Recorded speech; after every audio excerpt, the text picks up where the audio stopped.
estava lendo o livro de Cântico dos Cânticos com a Sônia hoje, aí eu falei assim, olha, precisamos pensar nessas coisinhas aqui, né? Todo mundo já ouviu alguma coisa sobre o livro de Cântico dos Cânticos, sobre a questão da autoria dele? A gente precisa viajar nisso aqui agora, na minha aula de teologia. Eu estava vendo o Caio ontem numa entrevista sobre a autoria da Bíblia, se o Deus do Antigo Testamento é o mesmo Deus do Novo Testamento e tal. E pensando assim de maneira não arrogante, eu acho que a gente tem uma mensagem interessante a oferecer nesse aspecto, né? Porque o Caio fica preocupado com aquela questão de, digamos assim, ignorar o Deus do Antigo Testamento, porque é muito complicado você explicar que um Deus que é amor, ele esteve tão enconchavado com o povo, que matava, que fazia um monte de coisa. Hoje mesmo eu repostei, né, um cortezinho de um vídeo que eu fiz em 2020 sobre o tratamento que um homem caluniava uma mulher. Caluniava assim, ela não é virgem, mas é uma calúnia, está na lei de Moisés. E assim, a situação vexatória que essa mulher ficava, quer dizer, ela era caluniada, ela era vítima, aí o cara tinha de pagar uma multa para o pai dela e ainda tinha que permanecer casado com ela. E aí, é claro, naquele contexto não se pensava na subjetividade feminina, olhava-se a mulher apenas como um ser que Deus criou para a glória do homem, ou seja, a mulher existia em função do homem, né? E na verdade é muito difícil lidar com essas coisas, mas a gente vai precisar dialogar com essas coisas. Para a gente compreender a palavra de Deus, a gente vai ter que dialogar com essas coisas. Por mais que seja um exercício talvez árduo e talvez impossível, mas alguém precisa abordar isso. Porque aí o Caio se contradiz nessa entrevista, que ele dá lá na TV de Brasília. Eu falo que ele se contradiz, é até difícil falar com um cara como o Caio se contradiz, mas no afã de falar, não, vamos ser práticos, vamos falar do Evangelho e tal, mas a gente está conversando com o mundo caído, não tem jeito, as pessoas elas seguem as trilhas do livro. Então a gente vai precisar fazer igual Moisés fez, né? Aquelas 3 palavras que a gente usa no Antigo Testamento, que a gente vê no Antigo Testamento, né? Estatutos, mandamentos e juízos. O estatuto é exatamente aquele mandamento que é baseado no status, né? Ah, vocês pensam assim? É assim que você julga uma coisa? É assim que uma mulher caluniada em relação à virgindade dela pensa que tem de se agir? Esse é o estatuto de vocês? Esse é o status de vocês? É assim que vocês pensam? Então tá bom, a punição vai ser essa. O estatuto era aquele mandamento que veio de Deus como instrução a Moisés, vai vir de Deus para um povo que não sabia pensar de outra forma. E a gente, apesar de ter evoluído muito, as pessoas não sabem pensar fora do livro Bíblia. Não sabem. Então o que a gente tem que fazer? A gente tem que mergulhar naquilo que as pessoas conseguem entender como palavra de Deus e ao mesmo tempo tentar revelar a luz divina nisso. Esse é um árduo trabalho, é um ingrato trabalho, talvez seja um não sucedido trabalho. É um trabalho para depois da morte. Mas a gente precisa dialogar com essa geração que tem a Bíblia na mão, que lê a Bíblia no Antigo Testamento para fazer campanha. E ao mesmo tempo você tem que falar assim, esse é o estatuto de vocês? Vocês acham que isso aqui é a palavra de Deus mesmo? Então vamos por aqui. Né? E não existe falsidade aqui. Eu creio que a Bíblia é a palavra de Deus no sentido de que quando a gente está aqui em comunhão, tentando compreender essas palavras, aí ela vai se tornando palavra viva de Deus, e por que não dizer palavra eterna de Deus. Né? Aí eu achei complicado porque ele fala isso, olha, a Bíblia é a palavra de Deus. E aí pela primeira vez eu ouvi ele gentilmente discordando do Ed René, quando o Ed René falou que a Bíblia precisava de uma releitura, ou uma reformulação, ou a atualização, que foi o termo que ele usou. Mas aí eu vi ele ali discordando do Ed René, falando que, né, que a Bíblia precisa de uma atualização.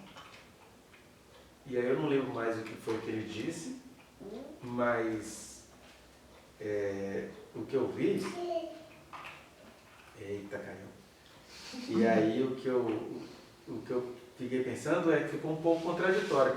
Eu não posso tocar em alguns pontos do Antigo Testamento, porque vai ficar muito complicado de olhar isso. Por outro lado, as pessoas não sabem pensar na Bíblia sem considerá-la toda, né? Ontem minha sogra estava aqui fazendo previsões sobre o Apocalipse. E assim, as pessoas veem o Apocalipse conforme uma tradição que foi colocada nelas. E aí a gente tem que passar pela tradição e falar, é assim, fazer igual a Jesus. É assim que foi dito, eu porém vos digo. Mas aí, para eu falar o eu porém vos digo, eu preciso passar na tradição, ouvir o que está acontecendo, qual que é o estatuto das pessoas, né? E fazer essa semeadura de falar assim, olha, o estatuto é assim, só que a gente nem está no deserto mais. A gente precisa andar com Jesus, começando pela Escritura e terminando no Espírito. Aí aqui, por exemplo, eu achei interessante na medida que eu estava lendo com a Sônia, por isso que eu falei que eu vou ler uns textos aleatórios aqui, eles não são tão aleatórios assim não. Por exemplo, tem um texto que a gente usa muito nos louvores, nos cânticos e tudo, né? Quando a noiva ou a esposa vai falar assim, eu sou a rosa de Sarão, o lírio dos vales. E a gente sempre atribuiu isso a Jesus. Porque era estatuto dos leitores da Bíblia olhar o salmo, que é um tipo de salmo, um cântico, né? Olhar o cântico como uma alegoria da igreja com Jesus. Mas que alegoria erótica é essa alegoria da igreja com Jesus, né? Então vamos por esse caminho? Vamos por esse caminho. E aí tem uma contradição interpretativa, porque a gente fala que Jesus é a rosa de Saron, que Jesus é o lírio dos vales, na verdade é a mulher que está dizendo isso aqui. Dizendo assim, seria então, se é para comparar a igreja com Jesus, então a igreja que é a desejada por Jesus, né? A igreja que é a rosa de Saron, o lírio dos vales, né? No lugar onde se acha que não tem nada, tem lírio. E aí a esposa falando. E outra coisa que eu acho bonito, não vou fazer um estudo sobre o de Cantares, não quero pensar algumas coisinhas aqui. Por exemplo, o desejo, uma coisa que esse livro traz, a tradição é toda assim, a mulher é um produto que veio para agradar o homem. Não se enxerga o desejo, a feminilidade, a intensidade do desejo feminino. O livro foi concluído pelas mãos e pela leitura de um homem.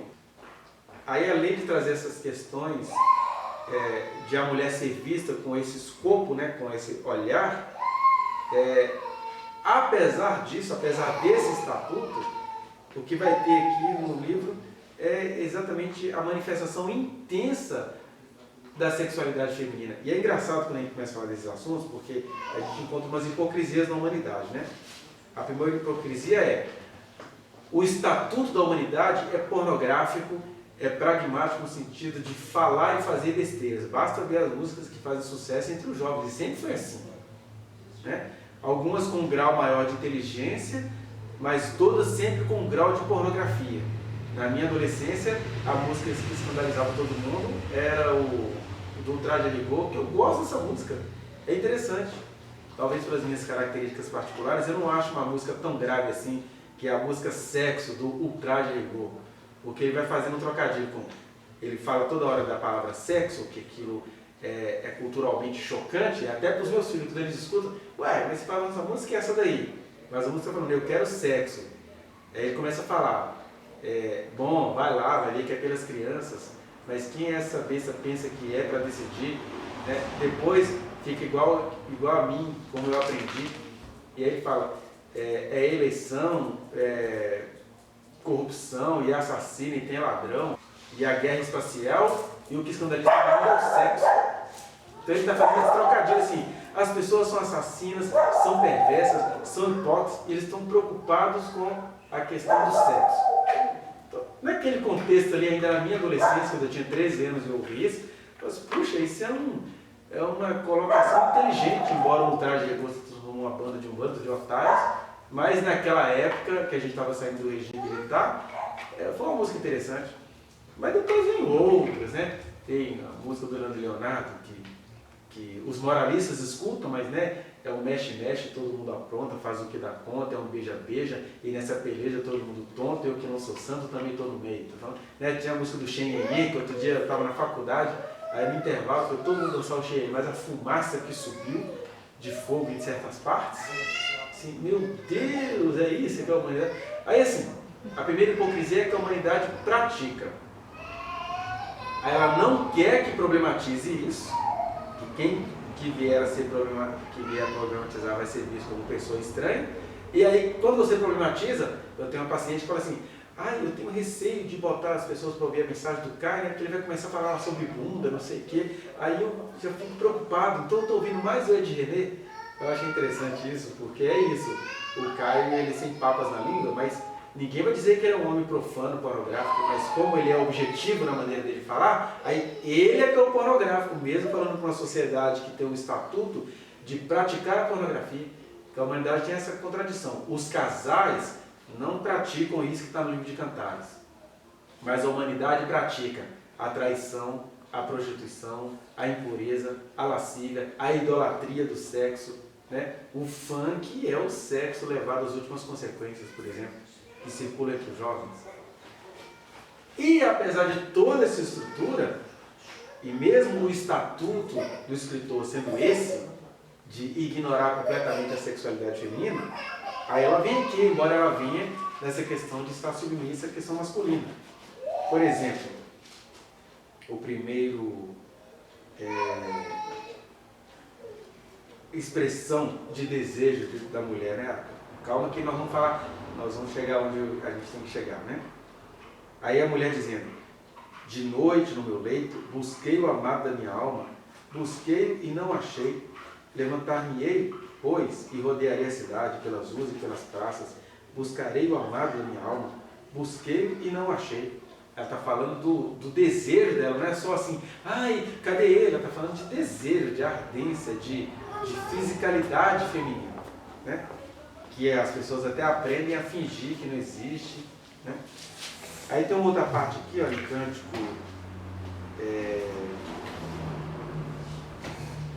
Cântico 3,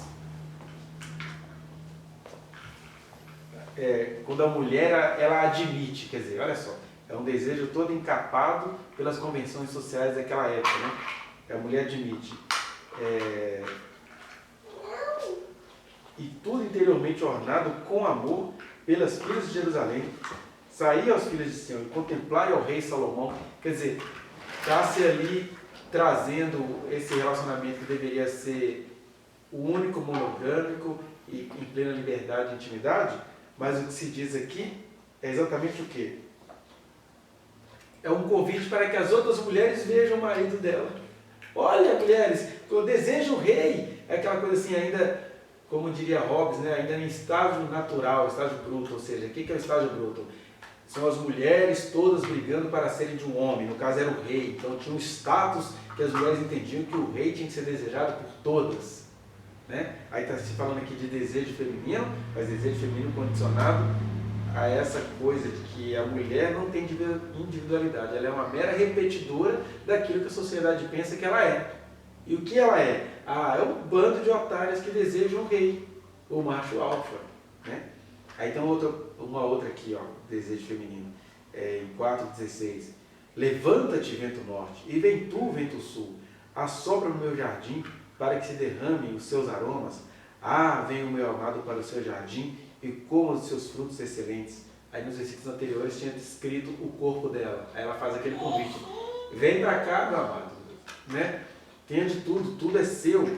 E é interessante que falar dessas coisas no estatuto da nossa sociedade pornográfica, lá vem esse cara, só fala de sexo. E eu estou aqui tentando falar de um processo de humanização que passa pela sexualidade do ser feminino num livro escrito por um homem, num contexto profundamente misógino, e um homem a quem Deus deu sabedoria, dizendo, olha, tem muita coisa boa nesse lixão aí. Aprendam com ele. Ele mesmo não sabe o tamanho da sabedoria que eu dei a ele. Está escrita para vocês avaliarem, né? E a gente nem vai dizer que foi Salomão que escreveu os cânticos, mas eles foram escritos sob a insígnia da sabedoria de Salomão, né? A gente poderia falar muita coisa aqui, por exemplo, como que a intimidade de um casal necessita de colares, perfumes, lugares, espaços, estilos, né? Não é aquela coisa assim, porque se a sexualidade humana não é para reprodução, por que os casais querem assim? A gente fica nesse limbo, né? Que não é para se exigir nada de nenhum dos dois, e ao mesmo tempo, o relacionamento em si, o escopo do relacionamento, o arcabouço de um relacionamento entre uma mulher, ele vai pedir perfumes, lugares, momentos, cheiros, criatividades. Por isso que o livro de Cantares é cheio dessas coisas de detalhamento, de cinnamon, de não sei o quê, dos colares, das pérolas e tal. Porque o ser humano não é um devir, não é a constante fabricação da beleza. Olha como é que nós estamos arrumados aqui para esse encontro. Aí é como se o texto estivesse dizendo, relações entre um casal, isso não é pornografia, isso deveria ser a verdade cotidiana, mas as pessoas não querem ler a verdade cotidiana e trocam-na pela pornografia. Eu lembro que tinha uma irmã que eu falo, uma irmã em Cristo, que falava assim, eu não sei para que existe o livro de Cantares na Bíblia, que raiva de ler aquele livro, porque ela lia as coisas, ela nem lia essas coisas, ela lia as mais leves, e ficava com ódio, com raiva. Se de um lado tem que se tomar cuidado com esse comércio, com esse consumismo de colocar a mulher condicionada a ficar se arrumando, se emperequetando, essas coisas todas, por outro lado, a relação íntima de um casal, muito mais do que as questões pornográficas, ela precisa disso. Porque o que a gente precisa entender é que o lugar de um casamento é o lugar do comum. E não deveria ser o lugar do comum. O lugar de um casamento, de um relacionamento, de uma intimidade, deveria ser esse lugar de a gente fazer pequenas celebrações, né? Daquele cheiro no cangote, de você reparar a pessoa e mencionar alguma coisa. E aí a gente está no momento em que a gente está aprendendo, que é paradoxal, né, no mundo caído, a gente está aprendendo a humanização das mulheres, mas essa humanização também vem junto com um certo tipo de banalização, onde qualquer coisa que você queira apreciar é visto como invasividade. E ao mesmo tempo as próprias mulheres que lutam pensam, mas eu queria uma certa invasividade, porque a intimidade exige isso, né? A tal da pegada, daquele olhar, onde ela fala, venha ao meu jardim e faça isso. Então a gente fica nesse limbo, por isso que eu estou falando, é sempre difícil mexer com a verdade, porque toda vez, o tempo inteiro, você vai precisar pedir licença. Seja o Estatuto do Antigo Testamento, que não conseguiu olhar para uma mulher como um ser desejante, seja o Estatuto da nossa contemporaneidade, que não consegue olhar para os seres humanos como seres de cultura. Olha, a intimidade exige arrumação, higiene, essas coisas todas que estão sendo faladas aqui, né, pela mulher, no caso. E aí tem uma outra passagem, por exemplo, que está assim, parece que ela teve um sonho, né? E é um sonho meio assustador para a sensibilidade e a sexualidade feminina, porque ela fala assim, eu dormia, né? Eu dormia, então é uma poesia. Eu dormia, mas meu coração velava. Então, ela vai entrar agora no mundo onírico. Eu dormia, mas o coração velava. Eis a voz do meu amado que está batendo. Abre-me, minha irmã, querida minha, pomba minha, imaculada minha, porque a minha cabeça está cheia de orvalhos, meus cabelos das gotas da noite. Esse é o cara chegando, parece que é um sonho. Aí ela fala, já despi a minha túnica, hei de vesti-la outra vez? Já lavei os pés, tornarei a sujá-los, vou abrir para esse cara? Isso é um sonho. O meu amado meteu a mão por uma fresta e o meu coração se comoveu por amor dele. E aí interessante, o desejo feminino, está sonhando, sonho erótico. Pôs a mão no buraco e aí, meu coração se comoveu por amor dele. Levantei-me para abrir ao meu amado. As minhas mãos destilavam mirra, tá vendo? Isso é sonho. Os meus dedos, mirra preciosa sobre a maçaneta do ferrolho. Abriu ao meu amado, mas ele já se retirara e tinha ido embora. A minha alma se derreteu quando antes ele me falou. Busquei-o e não achei, chamei-o e não me respondeu. Encontraram-me os guardas que rondavam pela cidade, espancaram-me, feriram-me, tiraram-me o manto, e os guardas do muro. Conjuro-vos, ó filhos de Jerusalém, se encontrares o meu amado, que lhe direis? Que desfaleço de amor. Então até aqui vai os versos que indicam um desejo tão grande que entrou no sonho. Mas qual é o desejo que entra no sonho aí? Primeiro, desejo sexual intenso. Segundo, cosmovisão do que é ser mulher e da sexualidade feminina. A sexualidade feminina acaba sendo vista como algo assim, de intenso prazer, de falar assim, peraí, eu estou deitado, eu vou abrir? Aí ela demora, o cara vai embora. Aí tem a terceira questão. Então, o primeiro é o de desejo intenso. O segundo é o dos cuidados. Ah, eu estou deitado, não vou abrir para ninguém. Aí o terceiro é que ela vai chegar lá e o amado dela não vai mais estar. Então o terceiro é assim, a mulher sempre tem de se culpar por alguma coisa. Então, eu perdi a chance. Aí tá vendo? É o desejo todo misturado com obrigações a cumprir e culpa por ter perdido. E ao mesmo tempo tem uma outra coisa aí, que é essa coisa que todos nós deveríamos levar a sério, né? Que amar é também o tempo inteiro dialogar com essa possibilidade de perder. A gente perde, o que o sonho dela está trazendo é isso. Olha, você estava desejando, o seu amado chegou, você deu bobeira, ele se foi. Aí ela vai para as praças, espancada, mostrando assim, como é que aquela sociedade trata uma mulher que está à procura do seu amado. Espancam, talvez até para não dizer outra coisa. Quem quer ser enxerida atrás de homem? Atrás de quem? Aí falam que os guardas, né, para variar, são os guardas que gostam de fazer isso desde a eternidade. Espancaram-me e feriram-me, tiraram-me o manto, tá vendo? Que tem uma coisa aí, a mulher que está atrás do seu desejo, porque o amado dela é o desejo dela, tem que ser espancada, tem que ser ferida e tem que ser exposta.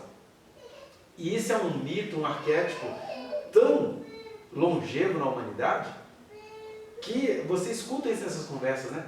Eu gosto de um cara que é meio cafajeste, eu gosto de um cara que tu me falta um pouquinho de respeito. Aí às vezes a mulher com um homem que respeita muito, ela vê aquilo como um deboche.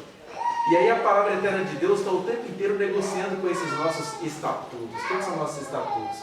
É a maneira como a gente consegue ver a vida. Na época do livro de Cantares, como é que eles conseguiam ver a vida? Essa mistura de desejo com...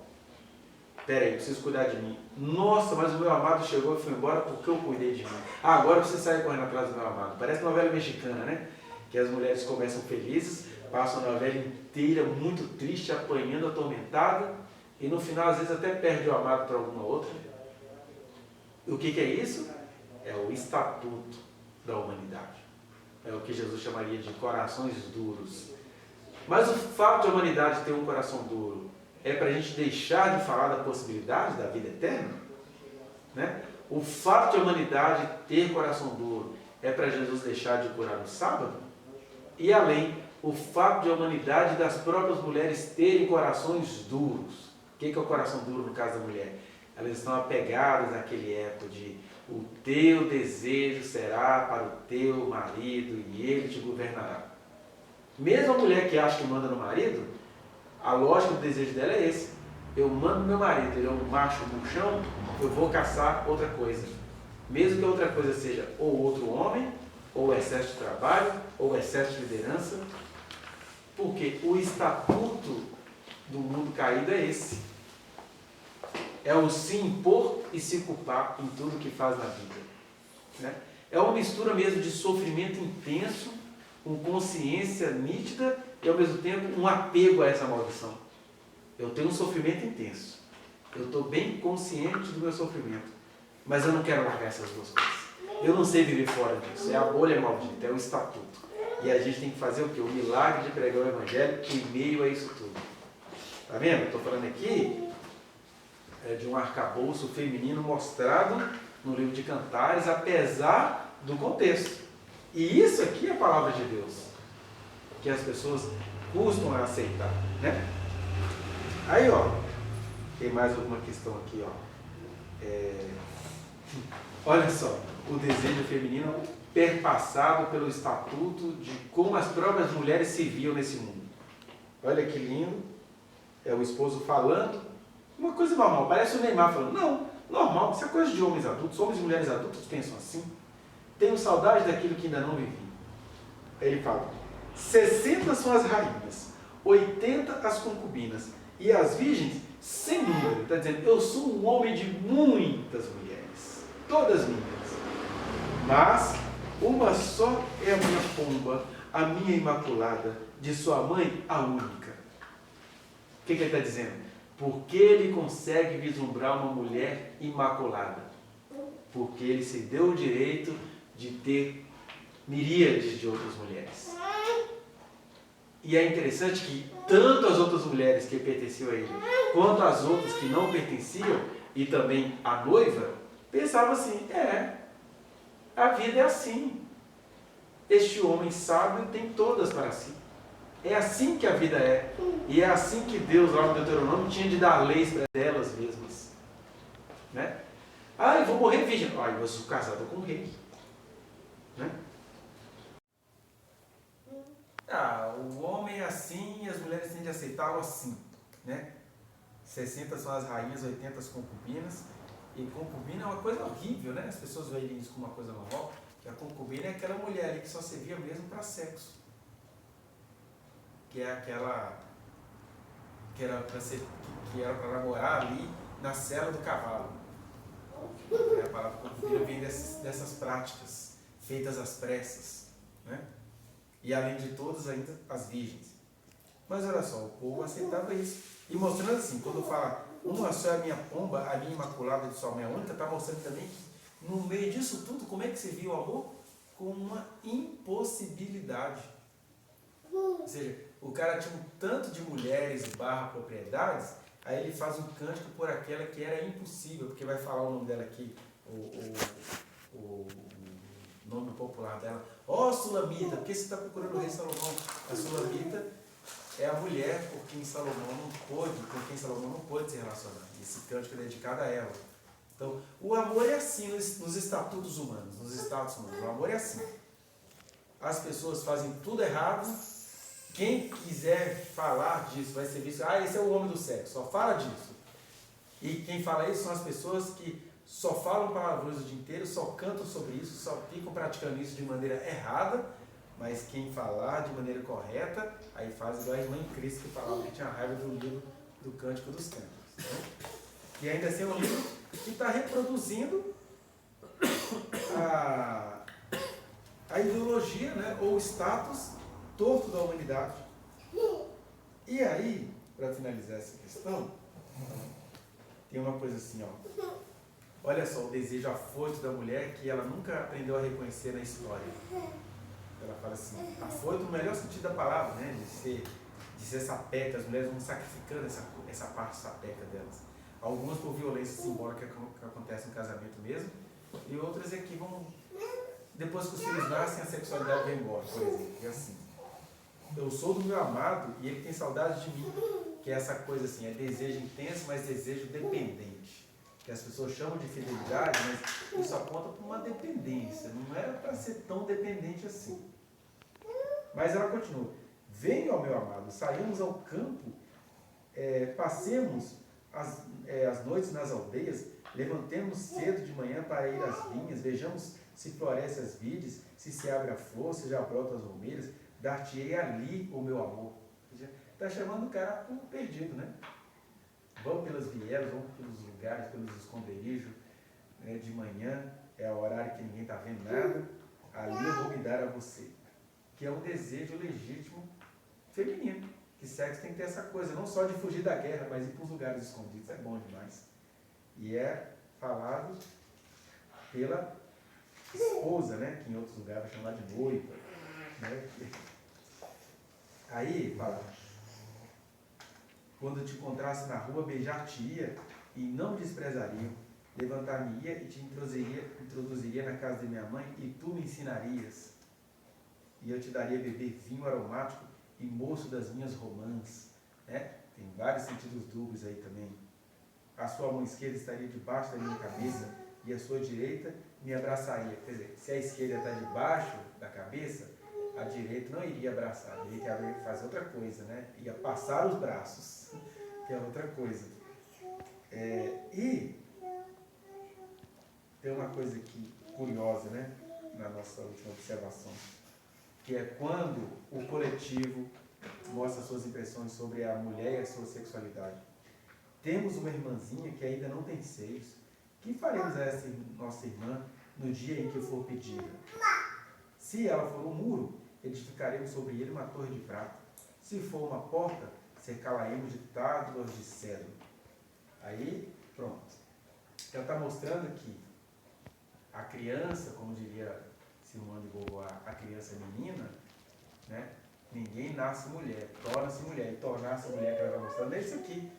Ah, temos uma menina. Tem 6 ainda não, mas a menina não tem 6, mas já se preocupa com o dia em que ela vai ser pedida. Eu acho que o pessoal de algumas correntes islâmicas levar isso muito a sério, que nesse momento que a gente está aqui reunido no nome de Jesus, está acontecendo casamentos de homens de mais de 40 anos com as barbas bem abundantes, casando-se com meninas de 7, 9 anos. O que faremos a essa nossa irmã no dia em que ela for pedida? Quer dizer, parece o Brasil com o conflito sobre a vacina da prevenção da HPV? HPV.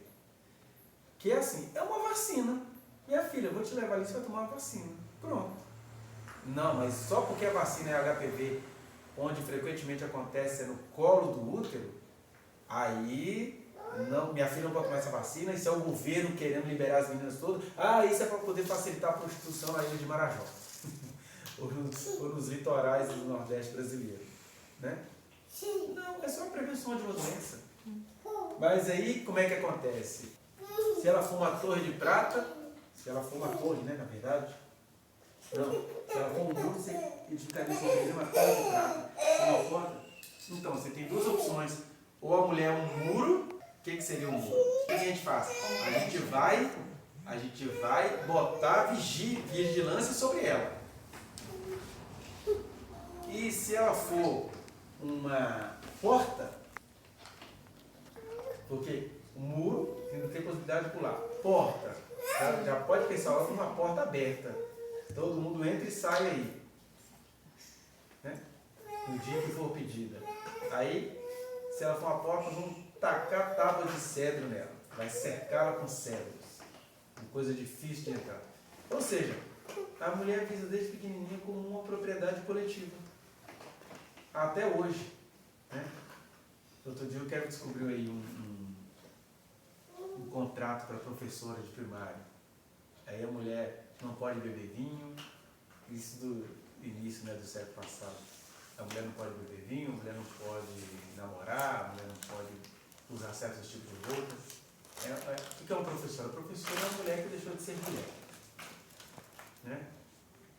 E é isso, por isso que nos tempos ainda do apóstolo Paulo, ele fala, não permite que a mulher fale na igreja, porque a mulher começava a falar na igreja, ela já era um objeto sexual, né? Imagina a igreja de Corinto, que era uma igreja toda acesa, uma igreja onde a ceia, as pessoas levavam muito para comer, muito esnobado, que não tinha levado nada.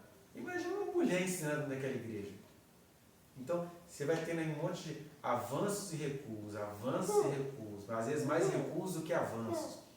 Mas o Evangelho está vivo aqui, como que dizendo, qual que é a importância de a gente ler essas coisas? Primeiro, é que até o livro de Cântico dos Cânticos mostram a soberania e a necessidade da sociedade entender isso, né? Gente, as mulheres têm muito a nos ensinar com o seu desejo. Por outro lado, as mulheres precisam aprender que elas não têm que estar aqui colocando o seu desejo nem debaixo de um homem e nem debaixo de uma norma social, que é aqui. Ai, nasceu uma filha, o que nós vamos fazer com ela? Ai, gente, hoje eu posso falar isso com certa autoridade, porque eu, sendo pai, homem, fiz o firme propósito comigo de nunca ficar vigiando a sexualidade das minhas filhas. Eu tenho 2. Por outro lado, como é um estatuto, talvez as minhas filhas, no discurso delas particular, falem assim, eu tive um pai que ficava me perguntando, né, se eu já dei, se eu já não dei, se eu já fiz com quem que foi. Porque o que o Estatuto da Humanidade faz? É romântico um pai ficar com raiva de uma filha que iniciou a sua vida sexual por 2 anos sem falar com ela. Eu já ouvi isso muito no consultório. Quando meu pai descobriu que eu tive relações sexuais, já adulta, ele ficou 3 anos sem trocar uma palavra comigo. E isso é que é profundamente abusivo, erótico, invasivo. Né? O que esse pai sentiu por essa filha que ele ficou sem falar com ela durante 3 anos porque ela exerceu a sexualidade dela, já a mulher adulta, por exemplo. Né? Aí a gente romantiza essa invasividade. E aí, onde que entra o Evangelho aí? Que o Evangelho, para quem já percorreu o caminho de compreensão, de humanização, o Evangelho também é você admitir isso, né? Falar, olha, aí sim é você entender que o único noivo que homens e mulheres têm nessa vida é Jesus. E a mulher se apropriar e falar assim, eu sou do meu amado. O meu amado me fez para eu ser profundamente mulher, feminina. Claro que eu estou no mundo caído e que o preço a pagar sobre isso é alto demais. Mas o preço sempre será alto. Ou o preço de você se deteriorar numa relação institucionalmente aceita, ou o preço caro de você descobrir lá na frente a sua liberdade em Cristo Jesus. É isso que a sabedoria nos ensina. E quando as pessoas entendem isso, ninguém vai ficar preso a nada. Ninguém vai ficar preso a estatuto nenhum. Porque o estatuto de quem nasceu de novo é o estatuto de quem nasceu de novo. O que é isso? O mundo continua caído, mas eu sou nova criatura. Eu tenho metanoia, eu me arrependi. Me arrependi não é arrepender dos pecados. É arrepender, a minha lógica é outra. Eu vivo no reino de Deus. O mundo vai continuar não entendendo nada disso. O mundo vai continuar essa contradição de ser profundamente pornográfico e profundamente odioso em relação a alguém tratar desse assunto. Por isso, por exemplo, que a psicanálise é odiada, porque a psicanálise foi lá no mito do Éden, né? O que aconteceu com o casal quando eles olharam para si de maneira turva? Providenciaram folha de figueira para tampar as fontes do que eles consideravam sexualidade. Aí o Freud vai problematizar isso falando, olha, o ser humano já nasce com um problema nessa questão. E ele não está dizendo que tudo era sexo, ele está dizendo que tudo era permeado pela sexualidade, que é aquela coisa encarnada que aponta para uma coisa eterna. É o tempo todo o verbo que se faz carne, que é alguma coisa errada entre nós e a eternidade. E aí a gente deveria falar do assunto, mas ele faz 24 volumes, produz 24 volumes falando sobre toda essa questão, que vai nos estruturar, e até os psicanalistas não conseguem entender, que dirá da sociedade que tem o estatuto de praticar crimes sexuais, mas não querer que se fale disso. Quer dizer, praticar crimes sexuais, mas não querer que se fale da possibilidade de uma sexualidade / humanidade, personalidade sadia. Né? Então é esse recôndito, esse cantinho da nossa existência, na verdade é essa fonte, né? Diz o provérbio, sobre tudo que se deve guardar, guarda o teu coração, porque dele procedem as fontes da vida. E aí o Freud vai dizer isso, mas sabe qual é a fonte da vida? Que a gente vai chamar de pulsão de vida e pulsão de morte? Ou pulsões, as pulsões da vida, né? Ele vai falar assim, a vida tem regras, tem normas, tem um monte de coisa, mas não existe vida sem id, né? Sem esse tempero que vai do intelectual àquele adorador que adora, né, rodopiar em público, e até as nossas lógicas de comunhão com Deus. Por exemplo, alguém que percebe que vai se tornar eunuco pelo reino de Deus, e isso é uma escolha particular, é alguém que conseguiu canalizar para o reino de Deus tudo aquilo que ele viveria em família, em lógicas, em tantas outras coisas. Né? Então, o que eu queria meditar nessa noite é que o nosso desafio é ainda caminhar pelo estatuto. Qual que é o estatuto? É a Bíblia, né? É o livro Bíblia. Talvez por isso a nossa fraternidade tem esse nome, né, de ser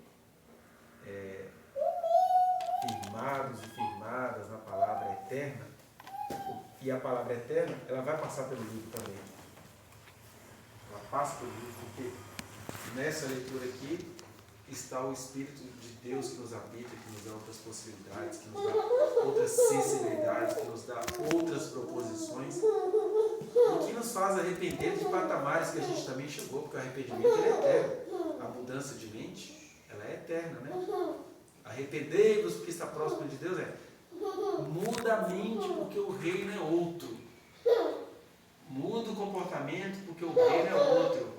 Tempere esse mundo com aquilo que vocês aprenderam na cozinha do reino de Deus, porque o mundo é o mesmo, mas o reino é outro. Aí foi essa pequena devoção esquisita que eu tive hoje.